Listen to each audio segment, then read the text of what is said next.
ഈ കഴിഞ്ഞ മാസം ഫെബ്രുവരി ഒരുപാട് സോളാർ ഇവൻറ്റ്സ് വന്നിട്ടുണ്ടായിരുന്നു. എന്ന് വെച്ച് കഴിഞ്ഞാൽ മെയിൻലി ഈ സൂപ്പർ മൂൺ, ബ്ലഡ് മൂൺ പോലെയുള്ള പ്രതിഭാസങ്ങൾ.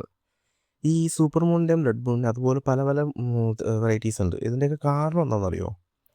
മെയിനായിട്ട് ബ്ലഡ് മൂണിൻ്റെ കാരണം എന്ന് പറയുന്നത് ഈ ഒരു ലൂണാർ എക്ലിപ്സാണ്. ഇപ്പോൾ സൂര്യൻ്റെ ചന്ദ്രൻ്റെ ഇടയ്ക്ക് ഭൂമി വരുന്ന സമയത്ത് ഈ ഭൂമിയുടെ അറ്റ്മോസ്ഫിയറിൽ തട്ടി ബ്ലൂ റേസ് സ്കാറ്റർ ആയി പോകും. പക്ഷേ ഈ റെഡ് റേസ് ഡയറക്റ്റ് ചന്ദ്രനിലേക്ക് അടിക്കുകയും അങ്ങനെയാണ് ഈ ബ്ലഡ് മൂൺ എന്ന് പറയുന്ന പ്രതിഭാസം ഫോമാകുന്നത്. പക്ഷേ സൂപ്പർ മൂൺ എന്ന് പറയുന്നത് വേറൊരു രീതിയിലാണ്. കാരണം നമ്മുടെ ചന്ദ്രൻ ഭൂമിക്ക് ചുറ്റും ഓർബിറ്റ് ചെയ്യുന്നതെന്ന് പറഞ്ഞാൽ വൃത്താകൃതിയിലല്ല, അതൊരു ഓവൽ ഷേപ്പാണ്. അപ്പോൾ ഈ ഭൂമിയോട് ചന്ദ്രൻ അടുത്ത് വരുന്ന സമയത്ത് ആണ് ഈ സൂപ്പർ മൂൺ ഫോം ആകുന്നത്. ചന്ദ്രൻ കുറച്ച് വലുതായിട്ടും കാണും, പിന്നെ നല്ല ബ്രൈറ്റും ആയിരിക്കും ആ ടൈമിൽ. ഇതൊന്നും അല്ലാതെ വേറെ കുറച്ച് കളറുകൾ ഉണ്ടാവും, ഈ ബ്ലൂ, യെല്ലോ, ഓറഞ്ച് ഇങ്ങനത്തെ കളറുകൾ.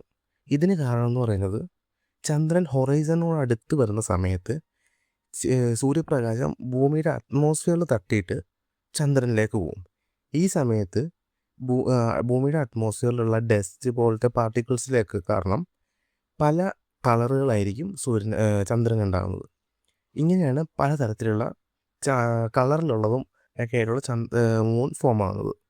ഇതൊന്നും അല്ലാതെ വേറൊന്നുണ്ട്, ഇല്യൂഷൻ മൂൺ.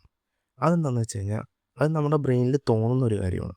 അത് ശരിക്കും അങ്ങനെ ആയിരിക്കില്ല. എന്ന് പറഞ്ഞാൽ ചന്ദ്രൻ ഭയങ്കര വലുതായിട്ട് ബ്രൈറ്റായിട്ട് ചില പല പല വേറെ ടൈപ്പ് കളറിലൊക്കെ കാണുന്നൊരു പ്രതിഭാസം. പക്ഷെ അത് വലുതായിട്ട് കാണുന്ന നമ്മുടെ മനസ്സിൽ തോന്നുന്നതാണ് ഹൊറൈസണോട് അടുക്കുന്ന സമയത്ത്. അത് നമ്മുടെ മനസ്സ് നമ്മളെ കാണിക്കുന്ന, അല്ലാതെ റിയൽ ആയിട്ടുള്ളതല്ല. ഇങ്ങനെ പല വെറൈറ്റി മൂൺസ് ഉണ്ട്.